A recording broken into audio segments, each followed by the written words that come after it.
Meskipun keributan sebesar itu, tak seorang pun tahu apa yang sebenarnya terjadi. Kebingungan di wajah mereka semakin menjadi-jadi, mata mereka dipenuhi keterkejutan, dan mereka kehilangan ketenangan. Ledakan, ruang itu bagaikan riak-riak di atas air. Setelah mundur lebih dari 100.000 mil, para pria kuat itu akhirnya berhasil menstabilkan tubuh mereka. Mengingat perasaan tertekan yang baru saja mereka rasakan, rasanya sudah di luar batas kemampuan mereka. Ada pula sebagian orang yang berkecimpung di lapangan dan tidak terpengaruh sama sekali oleh fluktuasi sebesar itu. Jelas, kekuatan aturan yang ditetapkan oleh Chen Qingyuanlah yang melindungi orang-orang ini. Terutama Luo Liuyin yang tengah duduk bersila di atas panggung batu giok sambil memejamkan mata dalam meditasi, tampak sangat mencolok. Mereka sama sekali tidak dapat merasakan benturan hukum, seolah-olah mereka berada di ruang lain. Mungkin karena mereka telah dibaptis oleh aturan lapangan, sehingga sisa kekuatan turbulensi ini tidak melukai orang lain, tetapi hanya menimbulkan gelombang yang mengejutkan, menyebabkan para pahlawan di lapangan berseru kaget. Sekelompok pria tua berkumpul, melihat ke arah tempat kejadian, berdiskusi cukup lama tetapi tidak mendapatkan informasi yang berguna sama sekali. Mereka panik dan bingung. Semua orang menenangkan langkahnya, dan hal pertama yang mereka lakukan bukanlah memeriksa apakah mereka terluka, tetapi melihat sekilas untuk melihat apakah ada perubahan di lapangan. Cangkir anggur yang tergantung di mulut cangkir tiba-tiba miring, dan cairan giok di dalamnya mengalir keluar, memercik ke dalam kehampaan, dan akhirnya meleleh. Pengunjung itu meminum anggur, dan sosoknya yang kabur perlahan menghilang. Satu serangan pedang sudah cukup. Merasakan niat pedang pamungkas lawan, meskipun Chen Qingyuan berada di level master pedang, ia juga memiliki sedikit pemahaman. Ia berdiri di tempat yang tinggi, memikirkan sesuatu. Sayang sekali aku tidak bisa membicarakan pedang kedua denganmu. Melihat para pengunjung berangsur-angsur menghilang, Chen Qingyuan mendesah. Jejak waktu yang tersisa hanya bertahan sebentar saja. Tidak perlu disebutkan siapa pengunjungnya. Siapapun yang bisa diperlakukan dengan hormat seperti itu oleh Chen Qingyuan pastilah seorang makhluk agung dari zaman kuno. Sekalipun mereka belum mencapai tingkat kaisar, mereka pasti memiliki kualifikasi untuk menjadi seorang master dan telah mencapai puncak di bidang tertentu. Kekuatan pedang yang mengerikan. Siapa yang baru saja yang mulia lawan?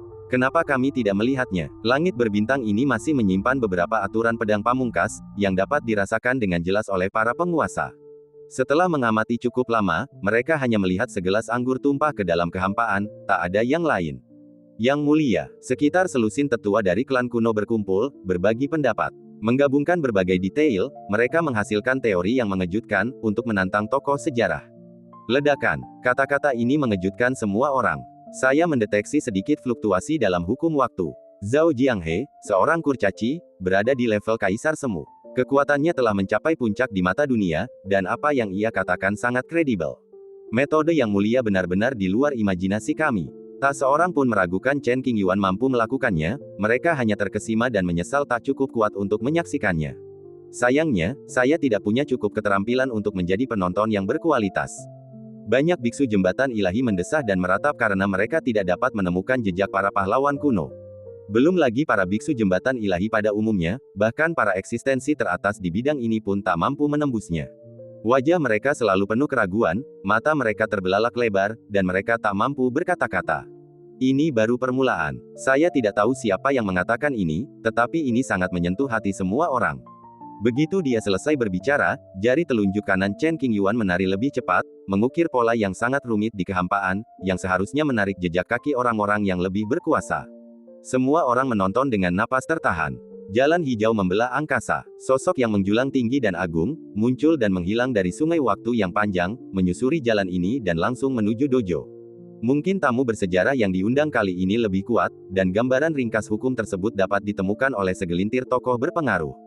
Meskipun tidak samar, hukum itu memang ada. Orang-orang tua dari klan kuno, Zhao Jianghe, Lao Hei, Wu Junyan, Huang Xingyan, Yan Simeng, Raja Tianyong, Canggeng Sword Immortal dan lainnya, semuanya melihat hal-hal yang tidak dapat dilihat oleh orang biasa, wajah mereka berubah, dan pikiran mereka terguncang. Berita tentang Chen Qingyuan menyebar ke semua kalangan, dan menarik banyak pahlawan untuk berkumpul. Mendengar berita itu, Jian Xian dan yang lainnya bergegas mendekat dan menyaksikan pemandangan dari kejauhan. Mereka semua terkejut, seolah-olah melihat dewa abadi yang tak terjangkau. Sikap yang mulia berada di luar jangkauan kami. Koki tua Yanze berbicara dari lubuk hatinya, masih mengingat masa lalu. Jika ia tidak menerima bimbingan yang mulia, ia tidak akan pernah mampu menembus anak tangga ke-9 jembatan ilahi. Bisakah Anda menebak tokoh sejarah mana yang datang kali ini? Penjaga monumen itu memandang lama sekali, tetapi yang terlihat hanyalah sosok kekar yang samar-samar. Kabut begitu tebal sehingga ia tak bisa melihat apapun. Saya tidak bisa melihatnya. Orang-orang berkuasa di sekitarnya menatapnya lama, tetapi tak seorang pun dapat menjawab keraguannya. Chen Qingyuan menantang tokoh-tokoh sejarah semata-mata untuk meningkatkan kekuatannya dan mendapatkan wawasan tentang jalan yang benar ke depan. Apakah orang lain dapat melihatnya atau tidak, sama sekali tidak ada hubungannya dengan pertimbangannya.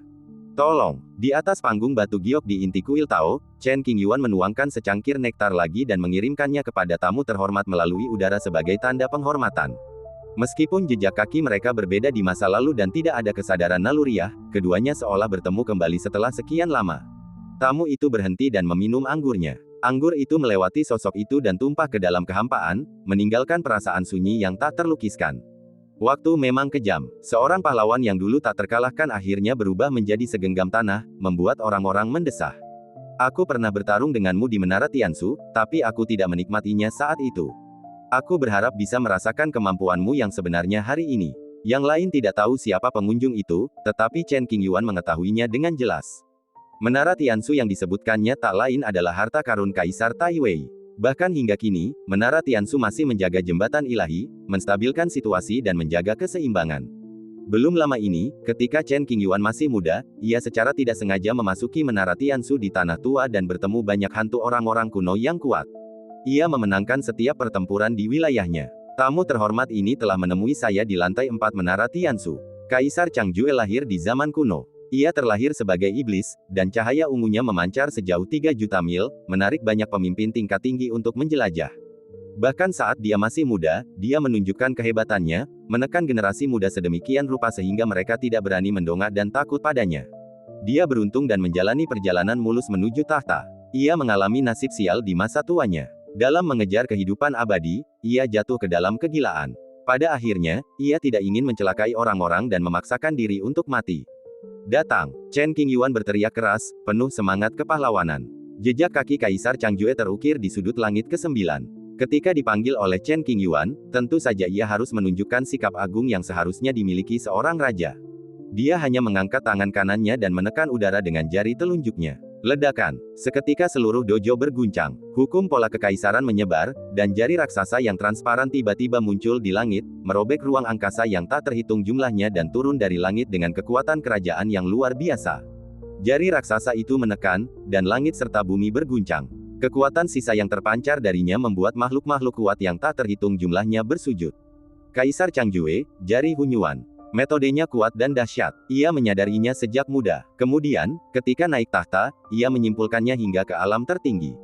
Ketika mereka bertarung di Menara Tiansu, itu hanyalah pertarungan di alam bawah, dan mereka tidak dapat menunjukkan kekuatan tempur puncak mereka. Kali ini, dengan bertarung melintasi ruang dan waktu, penyesalan itu dapat terbayar. Saya punya jari, tolong ajari saya. Sambil berbicara, Chen Qingyuan mengerahkan seluruh energi spiritual di tubuhnya, mengarahkan jarinya, dan menghadapi serangan Kaisar Changjue secara langsung. Metode yang digunakan oleh Chen Qingyuan adalah salah satu rahasia Sekte Qing, jari 4 simbol Tai Qing. Meskipun metode ini telah dimodifikasi, paling banter hanya mampu melepaskan energi alam kuasi Kaisar. Bagaimana mungkin metode ini bisa menandingi teknik Kaisar tertinggi? Jika seseorang bisa memahami ini, mereka pasti akan ngeri. Bukankah ini sama saja menggali kubur mereka sendiri? Kekalahan tak terelakkan. Wow, pola-pola kekaisaran terjalin di wilayah ini, dan perubahan-perubahan kehidupan yang kuno dan mendalam bagaikan gelombang yang menerjang ke segala arah. Miliaran cahaya misterius mengalir dalam cahaya jari, dan dua kekuatan jari yang berbeda bertabrakan. Suara, ledakan, seperti gemuruh guntur terdengar, dan pemandangan mengerikan ribuan keruntuhan pun muncul. Lautan kabut di dunia ini bergelombang dan mendidih. Galaksi-galaksi cemerlang bermula dari kuil Tao, menyerbu ke segala arah dan membelah langit tak berujung, seakan-akan menghubungkan sungai waktu yang panjang dan menguraikan beberapa adegan masa lalu Kaisar Changjue. Cahaya aneh yang keluar dari hukum itu terlalu menyilaukan, dan tidak seorang pun dapat melihat dengan jelas apa yang terjadi di dalam dojo. Untungnya, ada penghalang untuk menghalangi kuil Tao, jika tidak, sejauh apapun semua orang bersembunyi, mereka tidak akan mampu menahan dampak kekuatan sisa tersebut, dan akan terluka atau bahkan terbunuh. Itu, nenek moyang klan kita. Seorang leluhur klan Guangyuan kuno melihat bayangan sejarah dari hukum waktu yang melonjak. Ia merasa sangat familiar dengan bayangan itu, matanya tiba-tiba terkejut, dan ia berteriak. Kaisar Changjue lahir dari keluarga biasa, tetapi kemudian diterima sebagai murid oleh sosok sakti dari Tanah Suci Guangyuan. Setelah melalui masa perkembangan yang panjang, Tanah Suci Guangyuan bangkit menjadi kekuatan abadi, dan sejarahnya masih ada. Orang yang berdiskusi tentang Taoisme dengan yang mulia sebenarnya adalah Kaisar Changjue. Semua orang menatap ke arah dojo, tetapi di sana hanya ada cahaya putih, dan mereka tidak dapat melihatnya dengan kemampuan mereka sendiri, dan mereka pun merasa cemas. Yang mulia mahir dalam banyak teknik Tao, mencapai tingkatan yang tak terjangkau oleh orang biasa seumur hidup mereka. Bakatnya begitu tinggi sehingga langka sepanjang masa, bahkan mungkin satu-satunya yang seperti itu. Hanya ketika seseorang memiliki tingkat pemahaman tertentu tentang hukum waktu, seseorang dapat mendirikan dojo yang menentang aturan waktu dan ruang, dan mengikuti jejak tokoh-tokoh kuno dan kuat untuk berdiskusi dan bertukar ide. Sepanjang masa, jika seseorang dapat mencapai puncak suatu jalan dan meraih sesuatu, ia akan menjadi terkenal di seluruh dunia dan dikenang oleh generasi mendatang. Sosok seperti Chen Qingyuan yang mahir dalam berbagai seni sangatlah langka. Sejauh pengetahuan publik, sulit menemukan orang seperti dia. Turbulensi hukum berangsur-angsur mereda, dan semua orang akhirnya dapat melihat sosok tinggi Chen Qingyuan lagi. Sukong, yang masih berdiri di puncak panggung batu giok, telah mundur setengah langkah dari posisi sebelumnya. Namun, pakaiannya rapi dan ia tidak terluka. Kok bisa? Semua orang terkejut dan tak percaya. Mereka tidak meragukan kekuatan Chen Qingyuan, tetapi sulit menerima bahwa Chen Qingyuan telah memblokir hukum kekaisaran dengan cara yang vulgar. Bisakah jari 4 simbol Tai Qing mencapai hal ini? Wu Junyan, yang paling akrab dengan teknik rahasia Sekte Qing, yakin bahwa Chen Qingyuan baru saja melakukan semacam teknik jari. Pupil matanya tiba-tiba mengerut, seluruh tubuhnya kaku seperti kayu, dan matanya dipenuhi dengan keterkejutan yang mendalam, yang tak dapat ia pahami. Ini sudah menyimpang dari aturan operasional asal jari 4 simbol dan memasukkan sesuatu yang baru. Menurut teknik jari Qingzong yang asli, kecuali kekuatan Chen Qingyuan sendiri mencapai tingkat yang mengerikan yang cukup untuk mengabaikan hukum Kaisar Agung, dia tidak akan pernah bisa mencapai tingkat ini. Karena kita sedang membahas Dao, kita seharusnya memanfaatkan kesempatan ini untuk memahaminya. Kuncinya adalah memperoleh pencerahan, hasilnya tidak relevan. Terima kasih atas sarannya. Dalam duel satu jari, Chen Qingyuan sedikit tertinggal. Pertarungan itu murni pertarungan jari, tanpa ada yang lain. Aturan waktu di dojo ini tidak seburuk aturan di tanah lama, dan paling lama hanya bertahan sesaat. Ini cukup bagi Chen Qingyuan. Huff, angin sepoi-sepoi bertiup, dan bayangan samar Kaisar Changjue menyatu dengan langit dan bumi.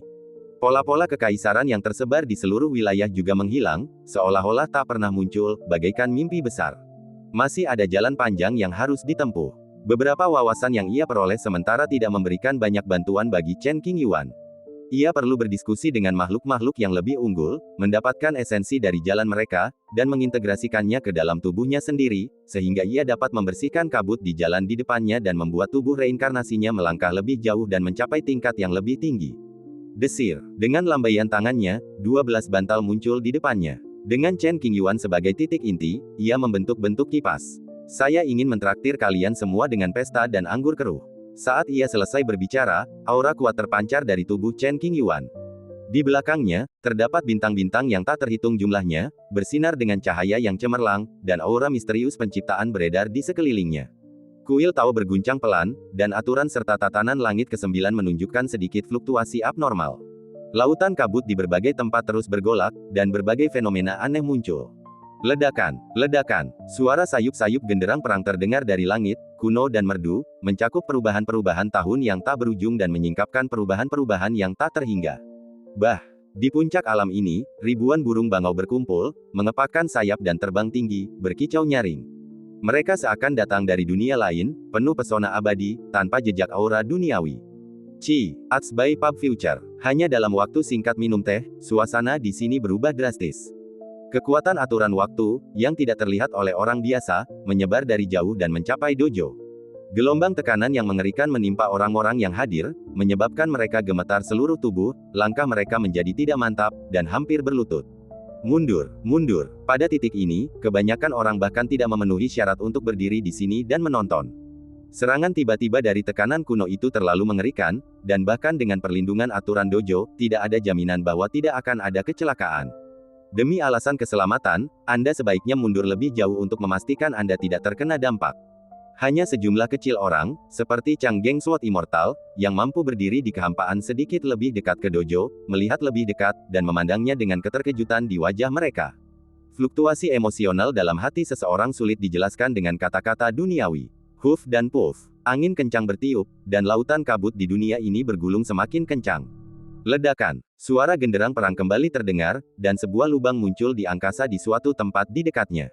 Sebuah kereta perang hijau melaju keluar dari celah itu, bagaikan benda suci tiada taraf yang mengembara di sungai sejarah yang panjang, dengan pola awan yang dipenuhi kekuatan misterius terukir di setiap bagiannya. Saat kereta perang bergerak, rune-rune yang tak terhitung jumlahnya terukir di atasnya berkelap-kelip tanpa henti. Bendera yang didirikan di tengahnya berkibar tertiup angin kencang. Meskipun compang camping, bendera itu tampak sangat hikmat dan tak tersentuh. Di depan kereta perang, sesosok berdiri gagah, dengan tangan di belakang punggung. Keagungannya bagai ombak yang bergulung, seketika menenggelamkan dunia. Semua orang menatap kereta perang dan sosok itu dengan kaget dan takjub. Siapa orang ini? Pertanyaan ini muncul dalam benak semua orang berkuasa, mata mereka terpaku pada kereta perang yang mendekat tanpa bergerak sedikit pun. Lalu, di antara ribuan burung bangau yang terbang di atasnya, sesosok manusia muncul dan melangkah di punggung burung bangau yang paling depan, dengan keanggunan dan pesona yang tak tertandingi. Banyak bunga lili laba-laba merah tumbuh di kehampaan, membentuk barisan dan membuka jalan. Jalan ini menuju dojo tempat Chen Qingyuan berada. Tak lama kemudian, seseorang berjalan keluar dari sungai sejarah yang panjang di jalan yang dibentuk oleh bunga lili laba-laba merah. Meskipun sosoknya samar, sosok itu tampak seperti seorang wanita. Ia memiliki tata krama yang luhur dan berjalan perlahan. Sungai yang panjang beriak, dan bayangan masa lampau muncul di sini dengan daun teratai sebagai perahu. Sebuah penglihatan aneh lain muncul, bulan kembar menggantung tinggi di langit. Sosok anggun bergaun panjang, bak dunia lain, turun ke dunia fana, melangkah di bawah sinar bulan yang bergoyang. Titik. Menatap pemandangan misterius itu, tak seorang pun bisa tetap tenang. Keterkejutan terpancar di wajah mereka. Bibir mereka terbuka seolah ingin mengatakan sesuatu, tetapi tak ada suara yang keluar. Ruang membeku dan batu itu pun membeku. Ada 10 bantal, dan tidak ada satu pun yang kosong. Asalnya mencakup tokoh-tokoh banyak kaisar kuno selama bertahun-tahun, yang keagungannya sangat luas dan luar biasa. Akibat hukum waktu yang mengerikan, setiap orang hanya bisa melihat beberapa gambar yang samar. Terlebih lagi, menatap terlalu lama akan membuat mata mereka merah dan perih, yang sangat tidak nyaman. Kekuatan Kaisar. Inilah tingkat ke-9 dari jalan menuju pencerahan, jalan yang harus dilalui setiap kaisar untuk mencapai puncaknya. Dengan kekuatanmu, memanfaatkan jejak para kaisar kuno yang tersisa di dunia ini, kau dapat menciptakan tempat di mana waktu dan ruang terdistorsi, tempat Dao dapat dibahas, dan menulis sebuah legenda. Sayang sekali aku tidak cukup kuat. Kabutnya begitu tebal sehingga aku tidak bisa melihat apapun dengan jelas. Yang mulia, Anda sedang mencoba menciptakan kembali medan perang dari zaman yang tercatat dalam buku-buku kuno. Sekalipun Anda tidak bisa mencapai level Kaisar Taiwei, Anda seharusnya sudah hampir mencapainya. Kekaguman banyak orang terhadap Chen Qingyuan telah melampaui langit, seperti banjir yang mengamuk, dahsyat dan tak terhentikan. Saat ini, Chen Qingyuan jauh lebih rendah daripada karya Kaisar Taiwei. Di masa lalu, ia hanya mengandalkan jejak yang ditinggalkan para pahlawan kuno, dan mempelajari pencerahan melalui kompetisi dan diskusi. Sebaliknya, Kaisar Taiwei sejuta tahun yang lalu sungguh menentang arus waktu, berjalan santai tanpa takut akan kekuatan aturan waktu. Membahas Dao dalam situasi seperti itu hampir menjadi puncak dari setiap kaisar kuno. Ada perbedaan mendasar antara keduanya dan keduanya tidak dapat dibandingkan. Sementara yang lain masih melamun, Chen Qingyuan telah menyiapkan jamuan makan dan duduk di kursi utama, siap untuk berdiskusi serius dengan pria terkemuka saat itu. Saya berharap bimbingan Anda dapat membantu saya memperoleh pencerahan dan menjernihkan kebingungan saya. Mengetahui bahwa hantu-hantu ini adalah jejak kaki sejarah yang tidak memiliki emosi, Chen Qingyuan tetap memperlihatkan rasa hormat yang sebesar-besarnya kepada mereka, membungkuk dan berbicara dengan penuh hormat. Setelah mengatakan ini, ekspresi Chen Qingyuan berangsur-angsur menjadi serius, dan bantal di bawahnya berubah menjadi teratai tao hijau besar. Lebar pola-pola misterius yang rumit mengalir keluar dari daun-daun teratai dan melilit ruang di sekitarnya, seolah-olah menghubungkan masa lalu dan masa kini, membuat sosok raja kuno itu tidak lagi begitu ilusi dan tampak lebih nyata, dan keagungan kerajaan yang terpancar dari tubuhnya menjadi lebih kuat. Jalan, keabadian, apa kebenaran di dunia ini? Meminta keabadian, pada pandangan pertama, itu semua hanyalah mimpi. Menang atau kalah, tak masalah. Pada akhirnya, itu cuma segenggam tanah. Apa gunanya bertarung bertahun-tahun? Satu persatu, para raja mulai berbicara, suara mereka rendah dan serak, melayang dari ujung ruang dan waktu yang tenang, membawa serta hawa dingin yang teramat sangat, memenuhi setiap sudut dojo. Kata-kata penyesalan sang kaisar tidak menggoyahkan tekad Chen Qingyuan. Karena rasa hormat, dan juga untuk memahami wawasan mendalam dari setiap makhluk kuno dan kuat yang pernah hidup di dunia ini, ia tetap diam dan mendengarkan dengan sabar. Ada yang menikah di perjalanan, dan ada yang melihat pemandangan di perjalanan. Adapun pikiran Chen Qingyuan, ia hanya punya satu tujuan saat ini, menyelamatkan Ansiruo dari area terlarang. Apa yang akan terjadi selanjutnya adalah sesuatu yang akan ia pertimbangkan nanti. Ketika para kaisar terdiam, Chen Qingyuan melihat sekeliling, wajahnya serius, dan berkata, "Semuanya, apakah kalian berani bertarung?" Meskipun nada suaranya ketika mengatakan ini jelas, semangat kepahlawanan melewati dojo, seolah-olah akan menjungkir balikkan seluruh surga ke-9. Bayangan sejarah para kaisar tidak memiliki kesadaran nyata, apalagi emosi, tetapi pada saat ini mereka semua meledak dengan momentum yang kuat, mencoba menekan Chen Qingyuan. Bahkan jejak kaki kaisar kuno tidak boleh diremehkan. Dentang, genderang perang dibunyikan, lonceng dan tripod dibunyikan. Sosok yang duduk di paling kiri dengan lembut mengulurkan telapak tangannya ke arah Chen Qingyuan. Ledakan. Dalam sekejap, langit dan bumi berubah warna, dan awan gelap datang, seolah-olah binatang buas kuno yang kacau sedang melahap dunia. Chen Qingyuan tetap tenang dan menanggapi dengan teknik telapak tangannya. Memanggil. Di sisi lain, tampak sosok permaisuri yang dingin dan mulia. Dengan jentikan jarinya, beberapa bunga lili laba-laba merah yang mengelilingi tubuhnya melayang pergi. Bunga-bunga itu tampak lembut, tetapi sebenarnya mengandung niat membunuh. SSSTTT. Di tempat lain, Raja kuno yang kekar mengangkat tangannya dan membentuk bola petir ungu, mendorongnya keluar. Saat bola petir ungu melayang, bola petir ungu itu terus membesar, menutupi langit dan menekan kepala Chen Qingyuan, lalu tiba-tiba turun. Saya mencari keabadian, di manakah jalannya? Seorang kaisar terobsesi dengan jalan menuju keabadian. Bertahun-tahun setelah kematiannya, jejak jasadnya di dunia masih terbayang di benaknya. Ia tak bisa melepaskannya dan masih mencari jawabannya. Setelah berkata demikian, sang kaisar berjubah hitam menggenggam pedang panjang di tangannya, mengunci Chen Qingyuan, lalu menghilang dari posisi awalnya dengan bunyi, swoosh, berteleportasi, dan menebasnya dengan pedang. 10 hantu kaisar kuno bergerak hampir pada saat yang bersamaan. Menghadapi situasi seperti itu, Chen Qingyuan tetap tenang. Bukan saja tidak takut, ia bahkan tidak mengerutkan kening. Karena saya sudah berani mengundang kalian semua untuk datang dan berdiskusi tentang Dao, bagaimana mungkin saya bisa takut dengan pemandangan seperti itu? Kalau Anda tidak punya sarana, bagaimana Anda berani melakukan hal seperti itu? Berdengung, Chen Qingyuan duduk bersila di tempat yang sama tanpa bergerak. Di atas kepalanya terdapat mata jahat yang terukir garis-garis yang tak terhitung jumlahnya, dengan pupil berwarna merah darah, dan tatapan yang aneh dan jahat. Area di bawahnya seakan terhubung dengan netherworld, membentuk jurang tak berujung. Terasa sunyi, dingin, sunyi, dan misterius. Waktu seakan membeku pada saat ini, hanya Chen Qingyuan yang tidak dibatasi. Dia mengamati hukum-hukum yang saling terkait ketika setiap kaisar kuno mengambil tindakan, mengamati dan berpikir secara perlahan. Jika Anda memiliki wawasan, simpanlah dalam hati Anda. Setelah pengamatan, gunakan metode Tao seperti Jie untuk memasuki konfrontasi. Jika Anda memiliki kekurangan di beberapa area, manfaatkan kesempatan ini untuk memperbaikinya. Pahami aturan-aturan tanda kaisar dan integrasikan ke dalam metode Anda sendiri. Di mata orang luar, yang terlihat hanya kabut tebal, bahkan sosok-sosok samar pun tak terlihat. Kekuatan aturan yang mengerikan menghancurkan wilayah ini. Sekalipun hanya ada sedikit sisa kekuatan pola kaisar, itu bukanlah sesuatu yang bisa dilawan oleh para biksu jembatan ilahi biasa. Mereka semua terkejut dan gemetar. Berkabut dan misterius, Chen Qingyuan berdiskusi dengan semua orang, mendalaminya, dan memahami dharma yang indah. Waktu seakan berhenti di dalam arena. Sosok-sosok kaisar membeku dan tak bergerak, dan kekuatan ilahi dahsyat yang mereka pancarkan tak lagi goyah.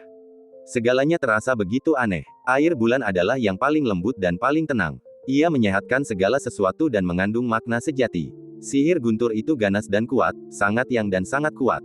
Yang agung itu sederhana, tetapi evolusinya mengarah pada kompleksitas. Jalan praktik spiritual itu ibarat mendayung perahu melawan arus, jika tidak maju, maka akan mundur. Petik 2. Setiap kekuatan magis yang ditunjukkan kaisar dapat memberi Chen Qingyuan pemahaman yang luar biasa. Beberapa jam berlalu di dunia luar, dan ada keheningan di dalam. Kekuatan para kaisar bersatu, mendatangkan malapetaka di dunia ini. Butuh waktu beberapa bulan agar perubahan terjadi. Air yang tenang itu seakan tertimpa kerikil yang jatuh dari langit, menimbulkan cipratan kecil. Cipratan itu kemudian menyebar, memecah ketenangan air dan menciptakan gelombang yang bergelora. Selama periode ini, Chen Qingyuan memiliki pemahaman yang mendalam. Kabut yang menghalangi jalannya tampak semakin menipis, dan ia samar-samar dapat melihat sudut puncak gunung. Ia tahu bahwa puncak gunung yang dilihatnya adalah alam kesempurnaan tubuh samsara. Dia tahu bahwa dia semakin dekat ke puncak, dan riak kecil mulai terbentuk di hatinya. Dia tahu bahwa keinginannya tidak akan lama lagi akan terwujud, dan dia akan dapat pergi ke jurang dan menyelamatkan kekasihnya. Tidak ada kata-kata yang dapat menggambarkan perasaanku saat ini. Pertama, berdiskusilah dengan para pahlawan masa kini untuk memperoleh inspirasi khusus, lalu undang jejak para kaisar di tahun-tahun mendatang, ekstrak esensi mereka, padukan dengan esensi Anda sendiri, dan perlahan-lahan hilangkan lapisan kabut di depan. Pada saat ini, waktu di lapangan tidak lagi membeku dan kembali normal. Kedua belas kaisar menyerang melintasi waktu yang tak berujung, semuanya menuju ke arah Chen Qingyuan. Menghadapi situasi ini, Chen Qingyuan tetap tenang. Pertama, ia membidik kaisar di ujung kiri dan menamparnya dengan telapak tangan, mengajaknya bertarung. Kemudian, dengan pikiran, ia membentuk pedang panjang dan menangkis makhluk mengerikan yang menebas dari atas. Berdengung. Dengan mengedarkan kekuatan tubuh samsara, mata jahat samsara berkumpul di kepalanya, meletus dengan kekuatan yang mencengangkan, dan benar-benar berevolusi menjadi banyak sosok halus, yang mendesak kaisar lain untuk menyerang dan melakukan seni meridian. Chen Qingyuan masih tetap di tempatnya, bagaikan pohon giok yang mampu menghalangi langit dan matahari, berdiri dengan gagah perkasa, penuh kewibawaan dan keagungan tak terhingga. Ledakan, hukum berbenturan dan kekosongan berguncang. Suara kegembiraan bergema di seluruh langit ke-9. Karena dampak kekuatan aturan, penghalang di lapangan bergetar terus-menerus, seperti tirai yang tertiup angin kencang, bergoyang maju mundur, naik turun dengan hebat. Semua makhluk kuat dari berbagai lapisan masyarakat yang menyaksikan kejadian ini gemetar. Di depan mata mereka, cahaya putih menyilaukan muncul, dan mereka tak bisa melihat apapun. Sekalipun mereka tidak dapat melihat apapun, mereka tetap menatap dengan mata terbuka lebar, tidak mau mengalihkan pandangan. Ledakan, reinkarnasi kekuatan fisik tubuh mengembangkan berbagai hukum dan memblokir kekuatan bayangan waktu kaisar. Chen Qingyuan, yang berada di area inti, tetap tenang dan tidak terluka. Setelah serangan itu, sosok para kaisar mulai menjadi transparan dan hampir menghilang. Terima kasih atas bimbingan Anda. Chen Qingyuan memandang bayangan para kaisar di depannya dan membungkuk untuk mengungkapkan rasa hormat dan terima kasihnya. Para kaisar menatap Chen Qingyuan, seolah mereka telah melintasi ruang dan waktu, dan garis waktu masa lalu dan masa kini berpotongan. Ada sedikit kebijaksanaan di mata kosong mereka, dengan kekaguman dan kelegaan. Realitas dan ilusi menyatu pada saat ini, dan momen itu menjadi abadi. Wow, angin sepoi-sepoi meniup pemandangan aneh 2 bulan yang menggantung tinggi di langit. Tumbuhan-tumbuhan di sisi lain bulan yang tak terhitung jumlahnya yang tumbuh di kehampaan dengan cepat layu, dan lautan guntur yang menderu dengan cepat mereda dan kembali ke ketiadaan. Bayangan para kaisar menjadi semakin transparan. Hanya dalam 10 tarikan napas, ia lenyap sepenuhnya tanpa meninggalkan jejak, seakan-akan tidak pernah muncul. Kedua belas bantal yang tergantung di udara itu kosong. Anggur dan minuman di samping futon pun lenyap bersama bayang-bayang waktu. Dalam keadaan tak sadarkan diri, bayang-bayang sejarah para kaisar menenggak habis anggur dan minuman tersebut sebelum pergi, mengungkapkan rasa hormat mereka kepada Chen Qingyuan dan mengakui kekuatannya. Ketika jejak kaki dan sosok para kaisar menghilang, kabut tebal yang menyelimuti medan perang menghilang secara alami, dan semua orang akhirnya dapat melihat pemandangan dengan jelas. Meskipun mata mereka perih, mereka kembali melebarkan mata, ingin tahu apa yang telah terjadi.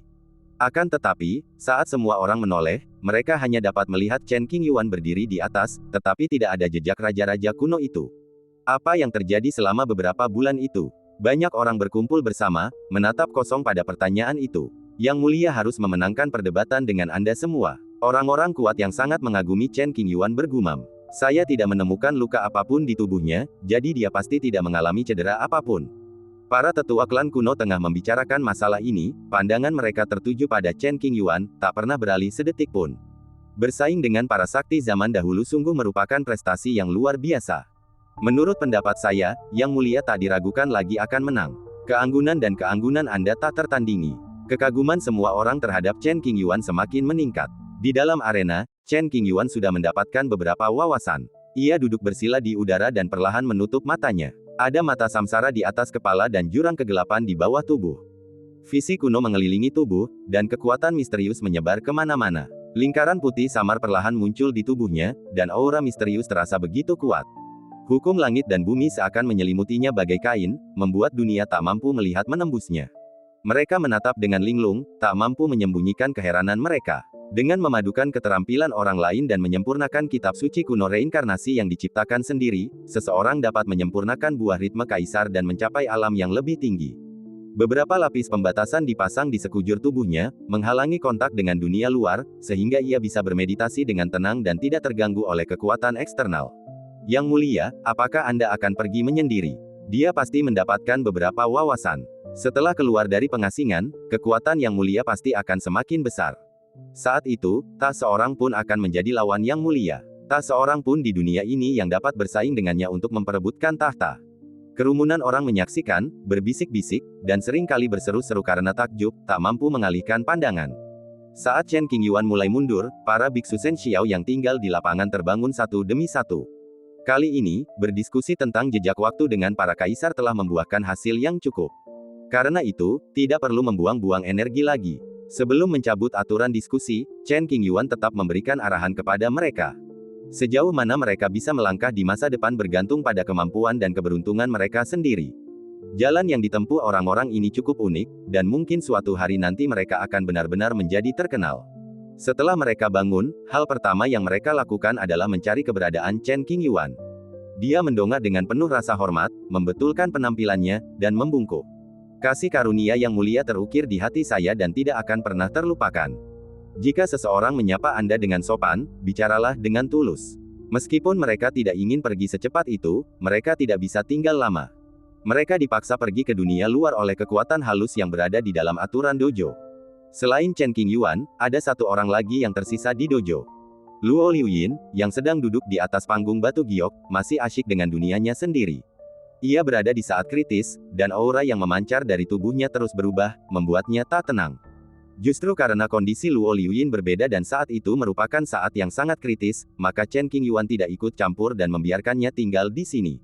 Dia memisahkan sedikit kesadaran ilahi untuk sementara waktu guna memastikan bahwa Luo Liuyin tidak akan mengganggu pekerjaannya. Meskipun dojo ini tak lagi ramai dan damai, para tokoh berpengaruh yang berkumpul di sana tetap tak beranjak. Mereka ingin mengamati lebih lama agar tidak ketinggalan acara-acara penting, yang akan menjadi penyesalan besar seumur hidup mereka. Ada semakin banyak pola Tao yang rumit beredar di sekitar Chen Qingyuan, yang sulit dipahami. Sekitar setengah tahun berlalu dengan damai. Sebagian orang datang ke sini, sementara yang lain pergi mencari peluang. Jumlah orang yang berkumpul di wilayah ini tidak berkurang, malah bertambah banyak. Pada hari ini, ada beberapa fluktuasi yang tidak biasa dalam peraturan dan ketertiban dojo. Panggilan. Dengan Luo Liuyin sebagai titik pusat, tornado bergulung dan perlahan menyebar ke lingkungan sekitar, memengaruhi area yang semakin luas. Aura yang kuat keluar dari tubuh Luo Liuyin, pakaiannya bergoyang dan rambut panjangnya berkibar. Merayu, ribuan pusaran energi spiritual terbentuk di sekujur tubuhnya, dan rune kuno terukir di berbagai tempat di angkasa. Situasi ini berlangsung selama beberapa hari dan sangat mengejutkan. Luo Liuyin pasti sudah menyadari sesuatu dan ingin menerobos. Apakah itu akan berhasil? Dengan bakat Luo Liuyin, saya pikir dia tidak akan membuat kesalahan. Untuk menerima bimbingan dari Yang Mulia, aku telah menyelamatkan diriku sendiri setidaknya 100 tahun latihan keras. Itu bahkan dapat mengubah takdirku. Semua orang menonton dengan penuh perhatian dan berbicara tanpa henti. Setelah begitu banyak kejadian, keterkejutan yang dirasakan semua orang yang hadir hampir melampaui batas ketahanan mereka. Ledakan. Tiba-tiba, kekuatan yang sangat mengerikan meraung keluar dari tubuh Luo Liuyin, seperti letusan gunung berapi atau tsunami yang melanda. Dia tiba-tiba membuka matanya dan tubuhnya perlahan melayang ke atas. Lalu, berdirilah dalam kekosongan dan rilekskan seluruh tubuh Anda. Sejumlah besar energi spiritual berkumpul di tubuhnya, sebagian besar masuk dari alisnya, mengalir ke seluruh bagian tubuhnya, dan dengan cepat disempurnakan. Ledakan. Setelah sekitar setengah jam, energi spiritual yang diserap mencapai kejenuhan tubuh. Luo Liuyin segera mengepalkan tangannya, tatapan matanya tajam dan urat-uratnya menonjol. Ruang tempat mereka berada sedikit hancur, dan kekuatan yang meletus bahkan lebih dahsyat. Ledakan. Fluktuasi kultivasi yang kuat meledak dan sulit ditekan. Luo Liuyin menerobos kemacetan di puncak anak tangga ketujuh jembatan ilahi dalam satu gerakan. Pada titik ini, ia telah mencapai ketinggian yang diimpikan banyak orang. Langkah ke-8 jembatan ilahi, tahap awal. Wilayahnya ditingkatkan dan kekuatannya meningkat pesat. Tidak berlebihan jika dikatakan bahwa dengan bakat dan kekuatan tempur Luo Liuyin yang luar biasa, di tahap ke-8 jembatan ilahi, ia lebih dari cukup untuk menekan lebih dari separuh kaisar kuasi di dunia. Dan ini masih perkiraan yang konservatif. Lagi pula, sulit untuk memprediksi tingkat efektivitas tempur apa yang akan dicapai oleh Luo Liuyin yang gila itu. Gemerincing. Sejumlah besar energi spiritual mengalir ke tubuh Luo Liuyin, membuatnya merasa nyaman. Perlahan, Luo Liuyin menutup matanya. Hal pertama yang harus ia lakukan adalah menstabilkan fondasi wilayahnya dan tidak gegabah. Butuh beberapa hari lagi untuk akhirnya membangun fondasi yang kokoh tanpa meninggalkan bahaya tersembunyi. Dalam sekejap mata, Luo Liuyin berubah mengenakan jubah hitam yang sangat ketat, tampak tampan, seperti seorang abadi yang diasingkan. Dia perlahan mengangkat kepalanya dan menatap Chen Qingyuan yang tak jauh darinya. Tatapannya sedikit berubah, dan dia merasakan emosi yang campur aduk. Jika Chen Qingyuan sedikit lebih kejam, Luo Liuyin pasti sudah menjadi mayat dingin. Selain itu, dengan bimbingan Chen Qingyuan, Luo Liuyin memiliki keberanian untuk menghadapi hati aslinya dan berhenti melarikan diri. Anugerah melahirkan kehidupan baru sangat membebani Luo Liuyin, dan dia tidak tahu bagaimana membalasnya. Setelah menatap Chen Qingyuan dalam waktu lama, suasana hati Luo Liuyin menjadi semakin rumit. Huff! Tiba-tiba, angin sepoi-sepoi bertiup, mengangkat salah satu ujung pakaian Luo Liuyin. Sebuah kekuatan lembut mulai menariknya, mencoba menariknya ke arah pintu masuk dojo. Luo Liuyin mengerti bahwa sudah saatnya dia pergi. Jelaslah Chen Qingyuan juga sedang menyendiri, tetapi dia tidak terburu-buru dan memberikan dirinya waktu yang berharga. Kebaikan sebesar itu tidak dapat dibalas dengan batu roh. Kecuali kalau itu adalah ciptaan agung yang lahir dari langit dan bumi, atau harta abadi yang berhubungan dengan Kaisar Agung. Setelah meninggalkan dojo, Luo Liuyin masih menatap Chen Qingyuan dengan mata yang dalam, memikirkan banyak hal. Semua orang di dunia ini memandang Luo Liuyin. Banyak tokoh berpengaruh ingin mendekatinya untuk berteman, tetapi takut tidak hanya akan gagal menjalin ikatan, tetapi juga akan menyinggung perasaannya. Mereka ragu-ragu dan tidak mampu bertindak.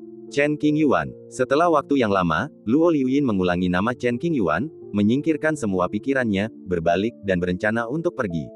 Saya tidak suka berhutang. Aku pasti akan membayar kembali apa yang aku hutangkan padamu di kehidupan ini. Karena Anda menyukai sumber daya, saya akan mencarikan sumber daya terbaik di dunia bagi Anda untuk membalas budi ini. Silakan tinggal, Tuan. Melihat Luo Liuyin hendak pergi, Lao Hei melangkah maju dan menyapanya dengan senyuman dan sopan. Ada apa? Ketenaran Raja Naga sudah dikenal di seluruh dunia, jadi Luo Liuyin pasti sudah tahu. Namun, meskipun ia tahu pria di hadapannya adalah Raja Naga, ia tidak menunjukkan emosi apapun dan bertanya dengan nada dingin. Saya ingin mengundang Anda untuk minum secangkir teh, apakah itu mungkin? Yang lain tidak memiliki keberanian untuk datang dan berteman, tetapi Lao Hei tidak takut dan memberi tahu mereka tujuannya secara langsung.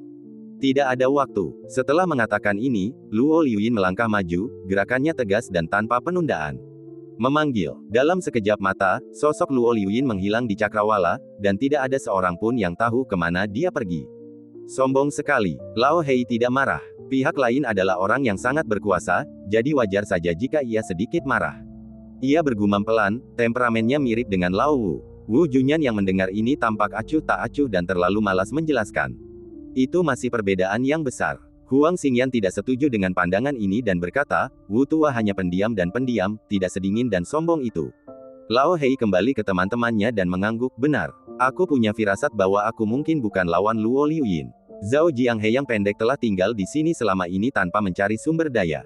Setelah mempertimbangkan dengan saksama kekuatan mengerikan yang baru saja dilepaskan Luo Liuyin, ia sampai pada suatu kesimpulan. Mari kita lebih percaya diri dan menghilangkan kemungkinan itu. Lao Hei dan Zhao Jianghe sudah akrab, jadi tidak perlu formalitas. Meskipun ia berbicara dengan nada bercanda, tidak ada kebohongan dalam kata-katanya. Zhao Jianghe merasa tersinggung, tetapi tidak bisa membantah. Setelah mengantar Luo Liuyin pergi, Chen Qingyuan tidak perlu lagi mencurahkan sedikit pun perhatiannya padanya. Batas dojo secara bertahap menjadi kabur. Kabut tebal menutupi segalanya, sehingga mustahil untuk melihat tembus. Melihat ini, semua orang tahu dengan jelas bahwa diskusi ini telah selesai. Rombongan besar kultivator yang baru tiba tidak dapat memasuki kuil Tao dan memperoleh keberuntungan. Mereka melewatkan kesempatan itu dan dipenuhi penyesalan serta desahan panjang. Wow, harum bunga persik menyentuh hidung setiap orang yang hadir, menyegarkan dan melekat. Seorang pria bergaun merah muda muncul di hadapan semua orang, menginjak bunga persik, tampak agung dan berkuasa. Saya datang terlambat untuk bertemu orang ini. Pengunjung itu bernama Wang Taohua. Ia pernah berada di reruntuhan kuno sebelumnya dan baru mengetahui hal ini beberapa hari yang lalu.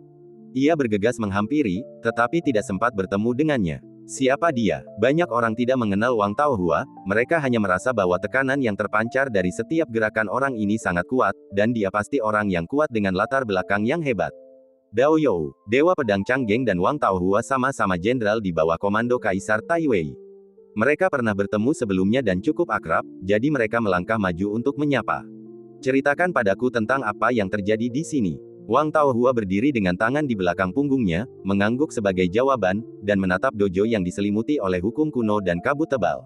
Mari kita mulai dari saat Yang Mulia mendirikan dojo. Selanjutnya, Dewa Pedang Canggeng menceritakan secara rinci kejadian-kejadian penting yang terjadi dalam beberapa hari terakhir. Mendengarkan narasi pedang abadi, Wang Taohua sedikit memahami. Warna aneh muncul di matanya, dan ia diam-diam terkagum, mengundang 12 kaisar kuno untuk membahas Dao, bakat mereka tak tertandingi sepanjang masa. Siapapun bisa menduga bahwa ke-12 sosok yang duduk di futon adalah sisa-sisa kaisar kuno. Asal-usul spesifik mereka sulit dipastikan. Ketika Yang Mulia keluar dari pengasingannya, aku penasaran seperti apa pemandangannya nanti. Pedang abadi Canggeng mengenakan jubah brokat abu-abu muda, dengan kerutan di wajahnya dan rambut di pelipisnya, dan dia menantikan masa depan. Orang-orang kuat itu terus menatap ke arah kuil Tao, mata mereka dalam dan masing-masing dari mereka memiliki pikirannya sendiri. Kegembiraan telah berhenti sementara. Tidak diketahui kapan Chen Qingyuan akan muncul, dan tidak ada yang bisa memprediksinya. Waktu sangat berharga, dan orang-orang berkuasa dari semua lapisan masyarakat telah meninggalkan tempat ini satu demi satu, memutuskan untuk pergi ke tempat lain untuk mencari peluang, berharap untuk meningkatkan kekuatan mereka sendiri dan memiliki kemampuan tertentu untuk melindungi diri mereka sendiri di dunia yang makmur dan kacau ini. Orang datang dan pergi, dan ada kebisingan terus-menerus. Apa yang terjadi di dunia luar tidak ada hubungannya dengan Chen Qingyuan. Ia menyendiri, membentuk segel Qian Qiu Dao dengan kedua tangannya. Energi spiritual yang besar di tubuhnya mengalir deras, garis vertikal samar muncul di antara alisnya, dan banyak pola Tao aneh muncul di permukaan kulitnya. Chen Qingyuan memasuki kondisi yang sangat aneh. Kesadarannya seolah berada di ruang yang kacau, dikelilingi oleh huruf-huruf Bao kuno, terkadang besar, terkadang kecil, terkadang diam, terkadang bergerak. Karakter-karakter ini benar-benar berbeda dari font yang umum digunakan di dunia sekuler. Mereka berasal dari asal yang sama. Selain Chen Qingyuan, mungkin tidak ada orang lain di dunia ini yang dapat memahaminya.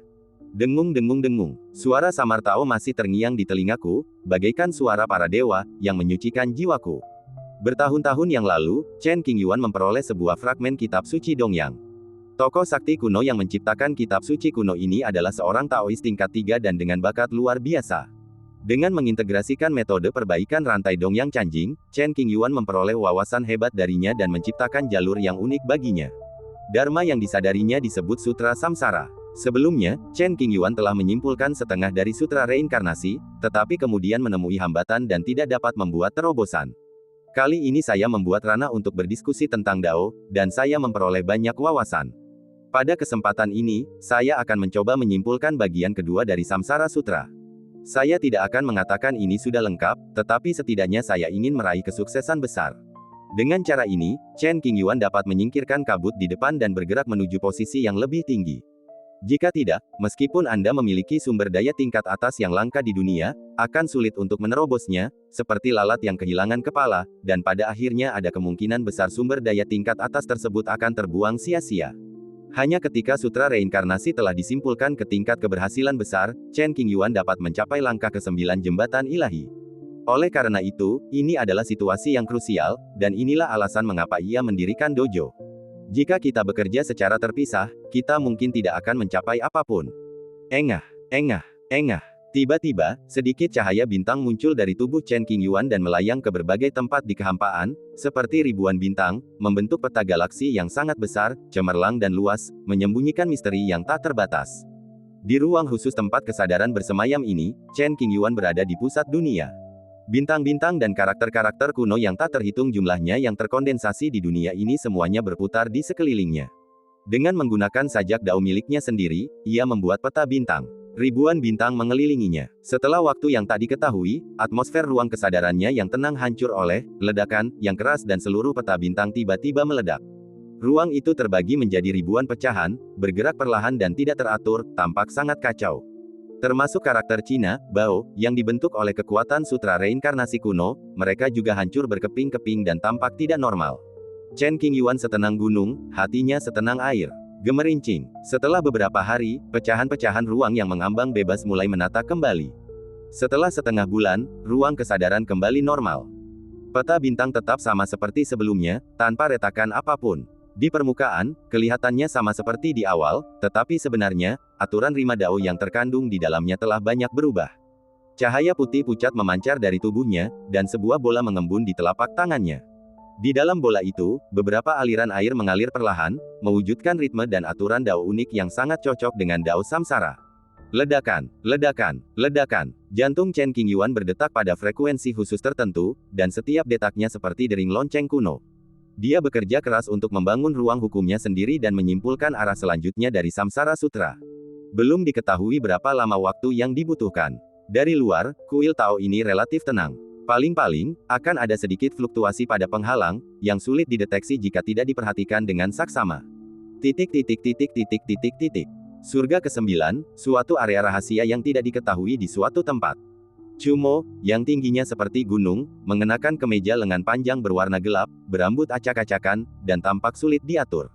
Chumo merasakan kesadaran ilahi yang jauh mengenai tindakan Chen Qingyuan baru-baru ini, dan mengamati semuanya. Tiba-tiba, ia menghentikan pekerjaannya, menatap ke kejauhan, dan bergumam pada dirinya sendiri, "Kau jadi sedikit tidak sabar." Kenapa? Menurut deduksi awal Chumo, Chen Qingyuan akan seperti dirinya sendiri, menetap di alam ini selama ratusan atau bahkan ribuan tahun. Ini akan membangun fondasi yang baik, mempersiapkan diri untuk dampak langkah ke-9, dan menggali potensi terbesarnya. Bagi pembangkit tenaga listrik papan atas seperti mereka, mereka masih memiliki umur panjang dan tidak perlu mempercepat. Terus terang, kehidupan ini sangat makmur, dan pada akhirnya, satu-satunya orang yang memenuhi syarat untuk bersaing adalah Chen Qingyuan dan Chumo. Monster lainnya hanya bisa menjadi saksi.